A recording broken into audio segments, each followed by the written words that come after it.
Assalamualaikum warahmatullahi wabarakatuh. Di sini kami dari kelompok 5 akan menjelaskan mengenai postulat de Broglie yang beranggotakan saya sendiri yaitu Nufia Rahmatul Isna ini dengan NIM 21060311110003, Muhammad Alvin Khairi dengan NIM 210603111010, Nilufar Asmi dengan NIM 210603110019, Adinda Melia Sulaiman dengan NIM 210603110028, dan ada Fatma Findiasari dengan NIM 210603110090. Next. Adapun beberapa topik yang akan kami bahas pada presentasi kali ini. Topik yang pertama yaitu tentang biografi de Broglie. Selanjutnya, topik yang kedua yaitu mengenai sejarah teori dan rumus dari de Broglie. Topik yang ketiga yaitu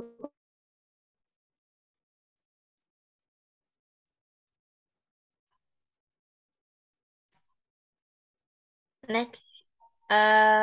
Untuk yang topik pertama yaitu mengenai biografi de Broglie akan dijelaskan oleh teman saya yaitu Nilufar Asmi. Saya persilahkan. Baik, terima kasih. Di sini saya akan menjelaskan tentang biografi de Broglie.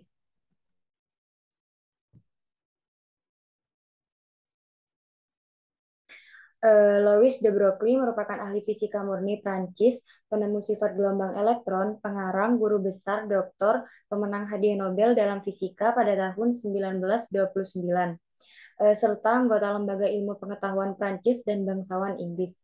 Louis de Broglie juga membuat kontribusi inovatif untuk teori kuantum. Dalam tesis PhD 1924, beliau mengungkapkan sifat gelombang elektron dan menyarankan bahwa semua materi memiliki sifat gelombang. Konsep ini dikenal sebagai dualitas gelombang partikel atau hipotesis de Broglie. Perilaku seperti gelombang partikel ditemukan oleh de Broglie digunakan oleh Erwin Schrödinger dalam perumusan tentang gelombang mekanik. Louis de Broglie merupakan anggota ke-16 terpilih untuk menduduki kursi 1 dari Francis Academy pada tahun 1944 dan menjabat sebagai perpetual sekretaris Akademi Ilmu Pengetahuan Prancis. Untuk selanjutnya akan dibahas oleh teman saya, Nuvia.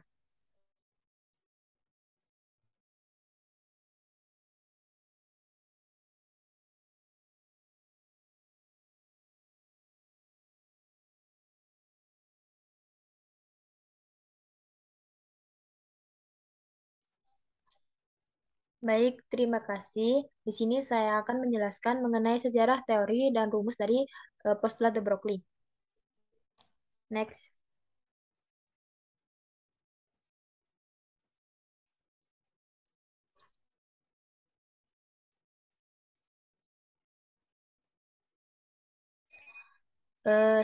Sejarah dari teori de Broglie.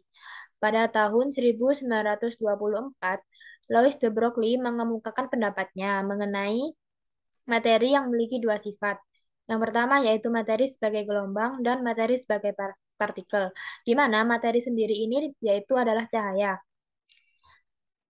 Pada sebelumnya, teori de Broglie ini pernah dikemukakan oleh Max Planck dan Einstein, di mana Max Planck ini pada tahun 1900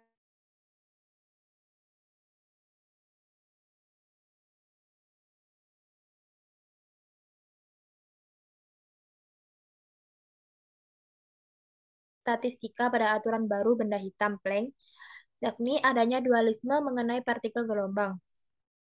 Serta pendapat ini diperkuat juga kebenarannya oleh Davidson dan Germer pada tahun 1927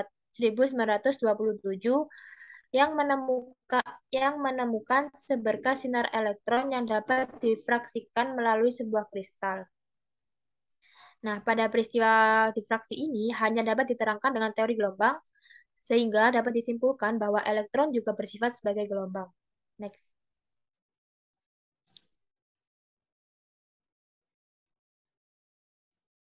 Next. Nah,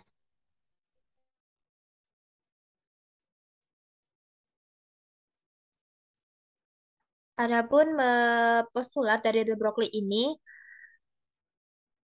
yang mengusulkan bahwa elektron itu kemungkinan memiliki sifat-sifat dari gelombang, yang apabila diketahui bahwa cahaya memiliki sifat gelombang dan partikel, maka seharusnya partikel juga dapat bersifat seperti gelombang.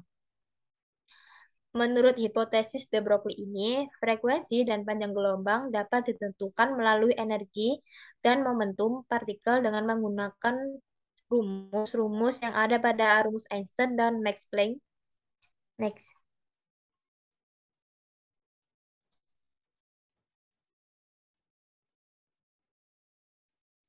Adapun rumus dari Einstein yaitu di mana energi sama dengan massa dikalikan cahaya kuadrat.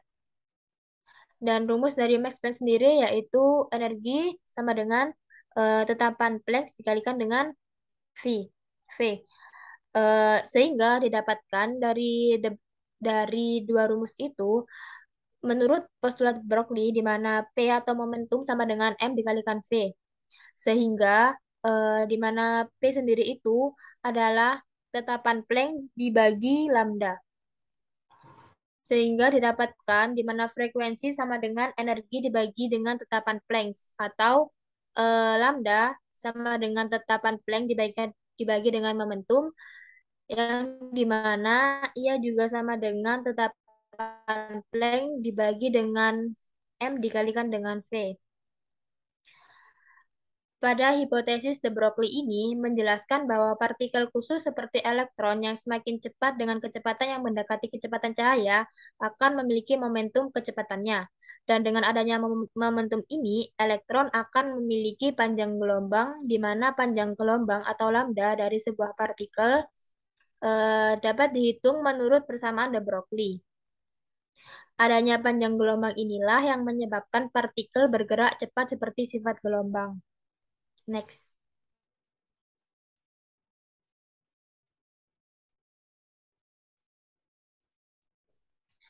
Adapun contoh soal dari postulat de Broglie di mana elektron bermasa 9,0 dikalikan 10 pangkat min 31 kg bergerak dengan kecepatan 2,2 dikalikan 107 massa per sekon yang memiliki panjang gelombang de Broglie sebesar titik-titik. Di sini dapat diketahui bahwa tetapan Planck yaitu sama dengan 6,6 dikalikan 10 pangkat min 34 Joule dikalikan sekon. Next.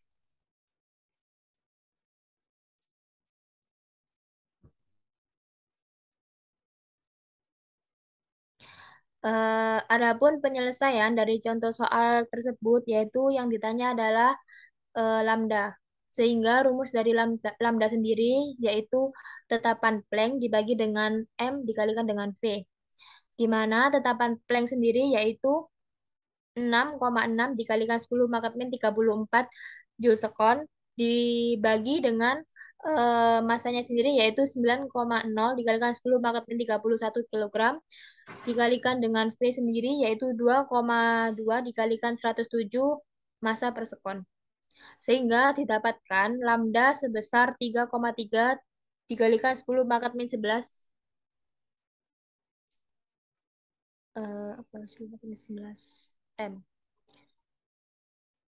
Next.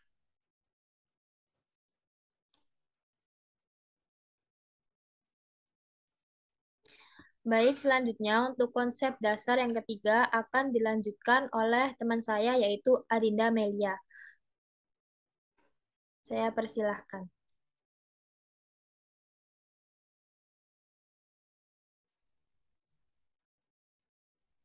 Konsep dasar. Konsep dasar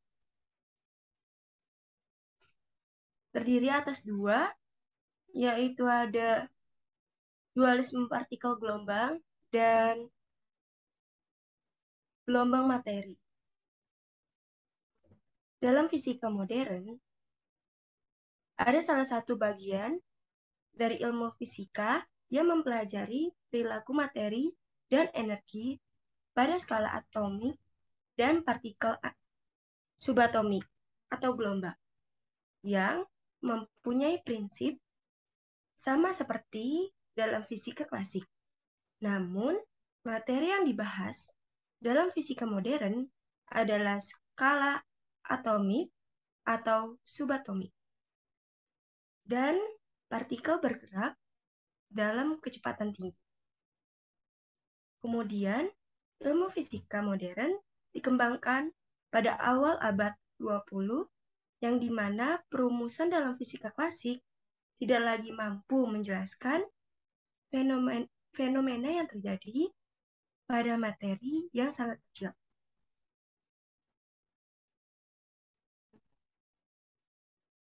Kemudian, konsep dasar yang pertama yaitu dualisme partikel gelombang.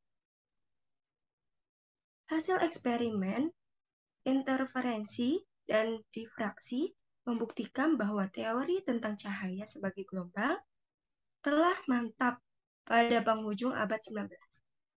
Terlebih lagi, karena keberhasilan teori elektromagnetik Maxwell. Kemudian, pada tahun 1905, Einstein menolak adanya teori tersebut yang berdasarkan fenomena efek fotolistrik, yang dimana permukaan logam melepas elektron yang disinari dengan cahaya berfrekuensi.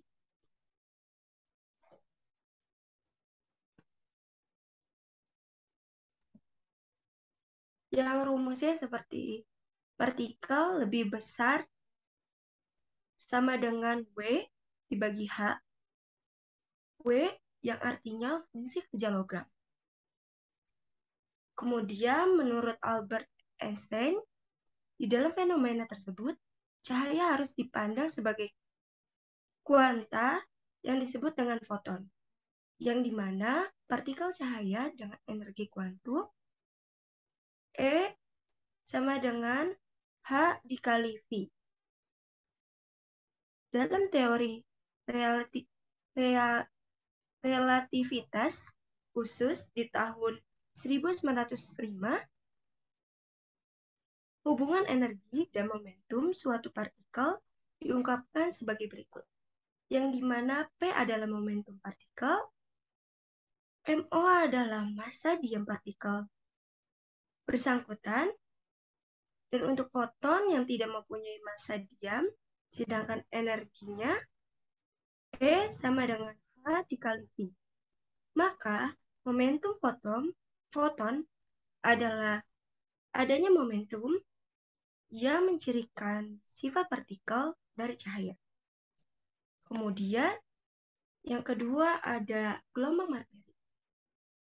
Hipotesis mengenai gelombang materi berasal dari gagasan foton Einstein.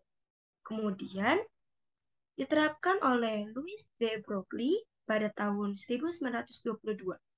Sebelum Compton membuktikannya untuk menurunkan hukum Witt pada tahun 1896. Kemudian, Louis de Broglie menyatakan bahwa bagian tenaga elektromagnet yang paling banyak dipancarkan oleh benda hitam, panas yang frekuensinya sekitar 100 miliar kali suhu mutlak 273 ditambah suhu Celcius benda itu. Pekerjaan inilah yang ternyata memberikan dampak berkesan bagi de Broglie. Kemudian, pada musim panas 1923, de Broglie menyatakan bahwa secara tiba-tiba muncullah gagasan untuk memperluas perilaku rangkap atau dual cahaya yang mencakup juga alam partikel. Kemudian, dia memberanikan diri untuk mengemukakan bahwa partikel seperti elektron juga berperilaku sebagai gelombang. Gagasan inilah yang ia tuangkan dalam 3 makalah ringkas yang ia buat dan diterbitkan pada 1924. Yang salah satu bukunya ada di dalam jurnal Fisika Prancis, Comtes Rendus. Kemudian, penyajiannya secara terperinci dan lebih luas, dan menjadi bahan tesis doktoralnya yang ia pertahankan pada November 1924 di Sorbonne, Paris. Kemudian, memiliki 2 persamaan yang telah dirumuskan Einstein untuk foton. Energi sama dengan panjang gelombang dikali frekuensi, dan momentum sama dengan panjang gelombang. Kemudian, energi dan momentum muncul di ruas kiri, sedangkan ruas kanan dengan gelombang. Besaran H ialah tetapan alam yang dikemukakan oleh Planck, menjadi tetapan Planck. Secara tegas, de Broglie mengatakan bahwa hubungan yang terdapat di atas juga berlaku untuk partikel yang merupakan teori yang melahirkan gelombang partikel atau de Broglie. Untuk partikel seperti elektron, momentum P ialah hasil kali dari massa dan sebanding dengan berat dan laju. Kemudian, Louis de Broglie mengemukakan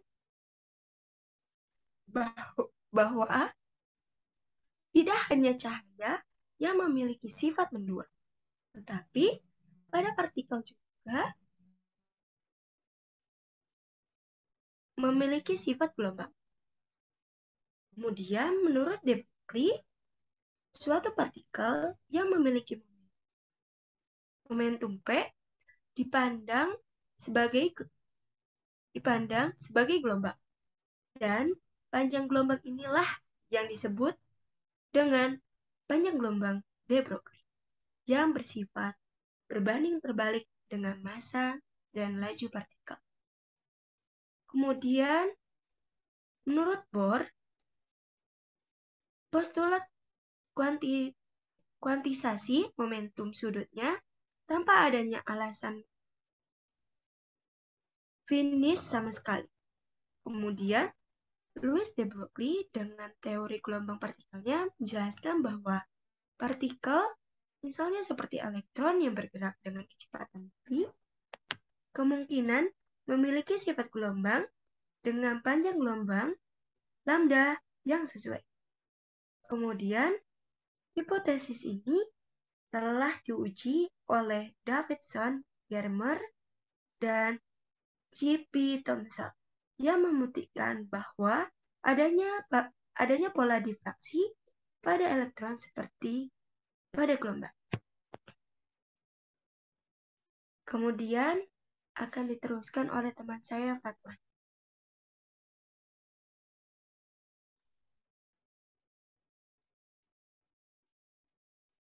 Next. Selanjutnya yaitu poin keempat tentang perkembangan dan dampak prinsip de Broglie. De Broglie mengemukakan bahwa panjang gelombang sama dengan konstanta Planck dibagi dengan momentum partikel. Rumusan matematika oleh de Broglie ini adalah bentuk umum dari persamaan yang dirumuskan oleh Einstein untuk menggambarkan efek fotolistrik. Rumus ini berlaku untuk semua jenis partikel. De Broglie dengan demikian berusaha untuk menggeneralisasi hipotesisnya bahwa semua partikel dan gelombang elektromagnetik memiliki sifat ganda sebagai partikel dan gelombang. Next.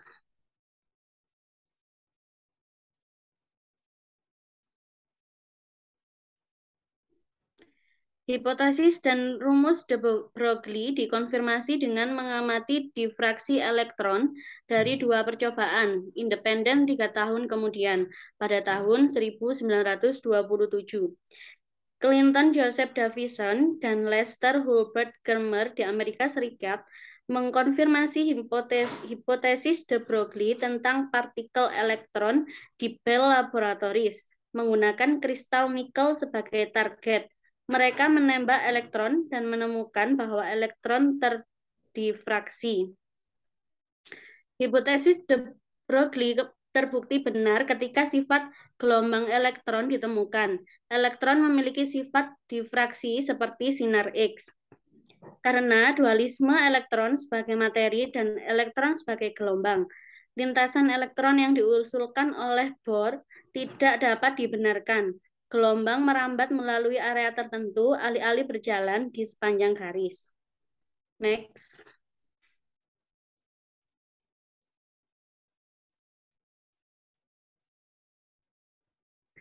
Fakta yang mendukung teori ini yaitu petir dan kilat.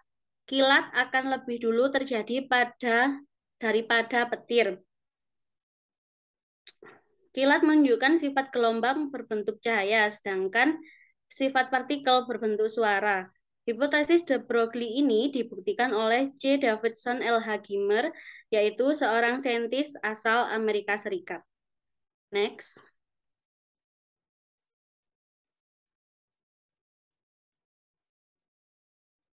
Selanjutnya, poin kelima akan dijelaskan oleh teman saya, Alvin.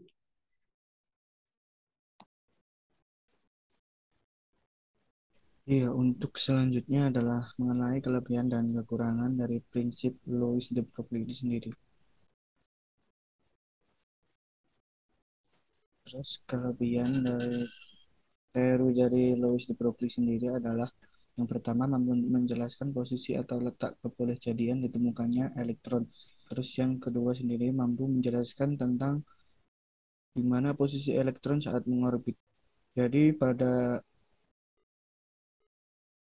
elektron mampu untuk menjelaskan di mana letak dari orbit dari elektron itu sendiri. Terus yang ketiga adalah mampu mengukur nilai perpindahan energi dari segi eksitasi dan emisinya. Terus yang keempat adalah mampu mengidentifikasi proton maupun neutron pada inti, sedangkan elektron pada orbitalnya. Terus kekurangan dari teori Louis de Broglie sendiri adalah teori atom Louis de Broglie memiliki kelemahan dari pembahasannya yang hanya atom dengan elektron tunggal. Yang selanjutnya adalah teori atom Louis de Broglie tidak dapat menerangkan spektrum dari warna dari suatu atom. Nah, itu yang mengenai penjelasan mengenai tentang kelebihan dan kekurangan dari teori atom Louis de Broglie. Untuk itu, sekian dari kelompok kami. Kurang lebihnya dari kelompok saya mewakili dari kelompok kami, mohon maaf apabila ada kesalahan, kekurangan, atau tutur kata yang kurang berkenan. Untuk itu saya akhiri. Wallahul muwaffiq ila aqwamit thoriq. Assalamualaikum warahmatullahi wabarakatuh.